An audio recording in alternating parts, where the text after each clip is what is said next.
There's a country in Southeast Asia that just might be the best of them all. I won't romanticize Cambodia, even though that's where I'm currently living. It's got its old school charm, but current day challenges, like the stain on its reputation called the Chinese. We're not talking about Thailand, the Disneyland for divorced deadbeat dads drinking away the alimony in dollar beer. Not the Philippines either, the soft landing in Southeast Asia, because English is everywhere. So are pollution, power outages, and poor internet speeds. And I hope you like eating pork. I'm talking about Vietnam. You must have seen the videos by now, maybe some of them on this channel. It's the darling of backpacker blogs and Instagram foodie feeds. The sexy upstart, the rising star, even Trump is using it for a new trade deal photo op. And a golf course, of course. The food is amazing. The cities are pulsating, and the women gorgeous, graceful, and dressed to the nines in Gucci knockoffs. The cost of living is half of what you're used to. That's if you're being totally reckless.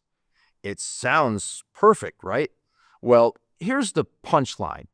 Vietnam is the best country in Southeast Asia, and it absolutely does not want you living there. In Thailand, you can officially retire with some patience and paperwork, and in Cambodia, get a one-year visa before your luggage hits the hotel lobby. In the Philippines, show them your pension plan, and they'll practically hand you a house key. But Vietnam is like the girl playing hard to get. With no official retirement program, get used to short-term stays and visits to the border on visa runs. The visa system there is geared towards business and investment. They love to have your money. If you have to be there with it, they'll make a concession. You could marry a local, but first sign up for a masterclass on Vietnamese matriarchy. If dating in this part of the world were a video game, Viet women would be like Melania in Elden Ring. Gorgeous, deadly, and punishing. Most expats get by on 90-day tourist visas, and it works. I've done it. They'll let you get away with it. But it's like a reminder they keep sending you, like those pink slips you got in high school. Check in with the principal's office so we can keep you in line. But let's set the residency idea to rest and dive into the other difficulties. The first wall you're going to hit, and hard, is the language. English is not very widespread, unless, of course, you're talking to girls on Tinder in Thao Dien.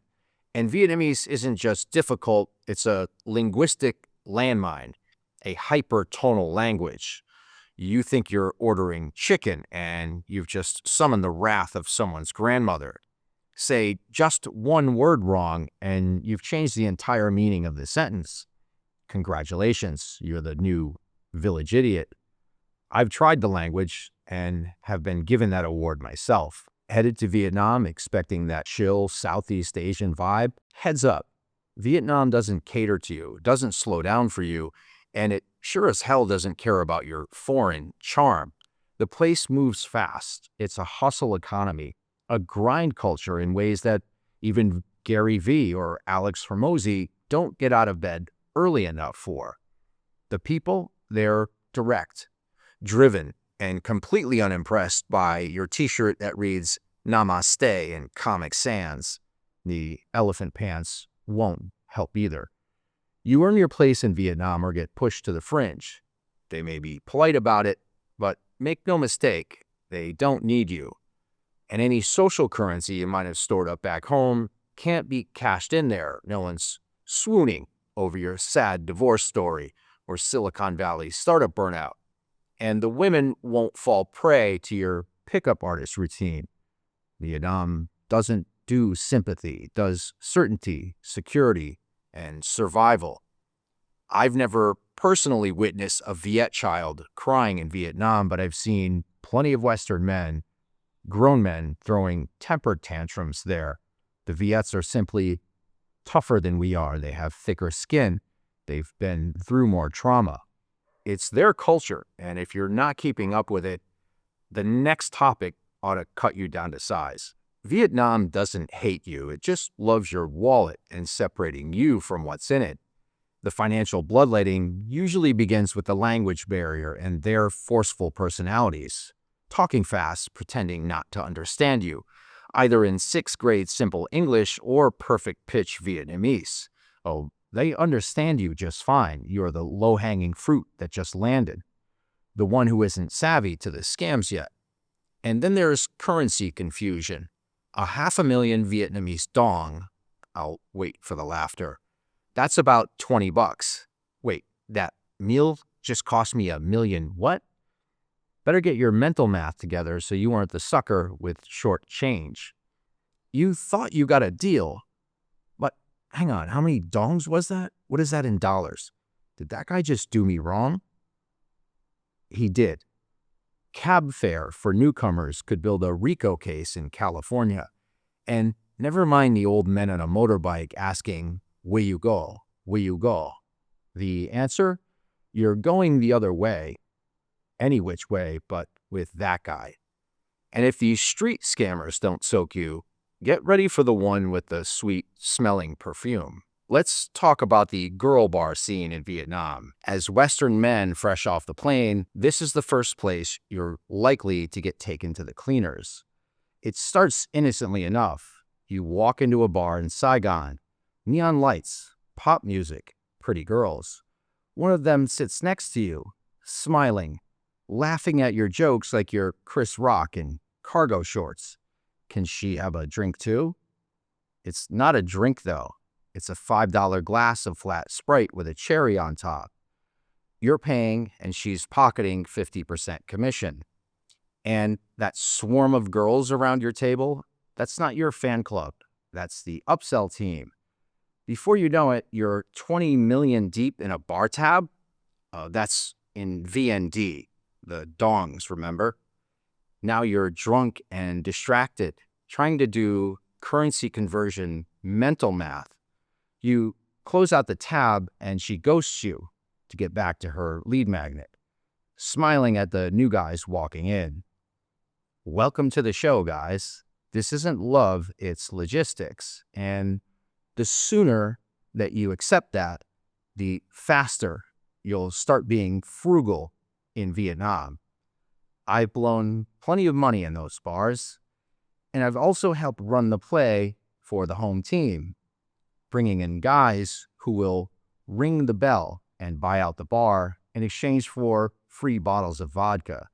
So I've seen from both sides how those places separate dudes from their, well, dongs. The premium scam has to be the club invite from your new local love interest, those Tinder girls of Tao Tien again. You show up to the place and it seems like she's got it in. Wow, your own VIP table. But wait a minute, who said that you were paying for bottle service? Did that happen while you saw her speaking to the server in Vietnamese? No.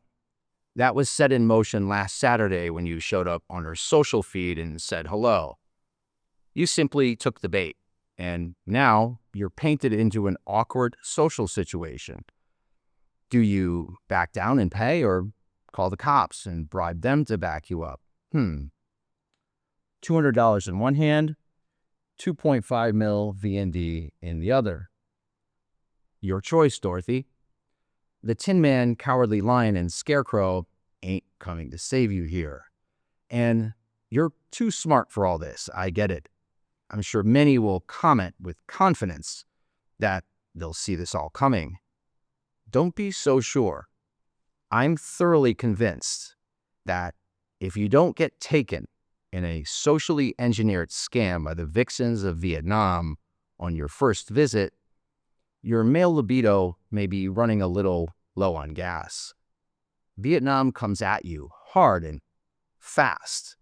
Oh, you think you're living in the moment? That's adorable. The Viets know it was a moment that was manufactured for you to separate you from your money. Now, here's the part that's going to surprise you. I love Vietnam. It's my favorite country on earth, and I've lived through everything I just warned you about. It made me come out stronger, more grounded, more resilient. Saigon reminds me of New York City when I lived there in the 1990s. It's loud, chaotic, and brutally alive. And just like moving to Manhattan in my mid-20s made me into a man, my extended stay in Saigon 20 years later tested me to see if I still was. Every day in Vietnam is a challenge, and interacting with the Viets is like an endless fraternal hazing. It gets easier, fun even, but it's a steep learning curve. Some men do make it work. No, I'm not talking about the part-time English teacher blowing his budget on a bag of meth on Vivienne Street just before sunrise, then barely subsisting off of banh mi the rest of the month. There are Western men, some I know personally, who've carved out incredible lives there. But they didn't just show up with a duffel bag and a dream. They committed to something, somewhere, or someone in Vietnam. They married into it, started businesses, signed up for the culture shock in full, and it's paid off. They've got beautiful homes, supportive communities, children fluent in 2 languages, and most importantly, respect. But most men can't do it. They bail, book a flight to Bangkok, or like me, after 2 years of trials and tribulation, decamp to Cambodia for an easier visa strategy. Other men simply go somewhere, anywhere they can escape the Sunday night karaoke that sounds like someone is torturing alley cats. Here's the truth for most of you watching, the guys in their 40s and 50s who traded the ex-wife for a one-way ticket and a fresh start. Vietnam is not your safe haven. You want English? Go to the Philippines. You want an easy visa? Try Cambodia. You want a westernized, sanitized version of Southeast Asia? Bangkok is waiting. They all have a way for you to buy your place in society, but not Vietnam. There's no retirement visa, and it's a country that'll test your patience. It'll break your routines, and it won't coddle you or let you cry. It'll simply chew you up and move on. So yes, Vietnam is my favorite country in Southeast Asia, and it might be yours too, but it's a country that doesn't want you as a permanent resident, and I'm not sure it ever will. Thanks for watching. I'll see you guys in the next video.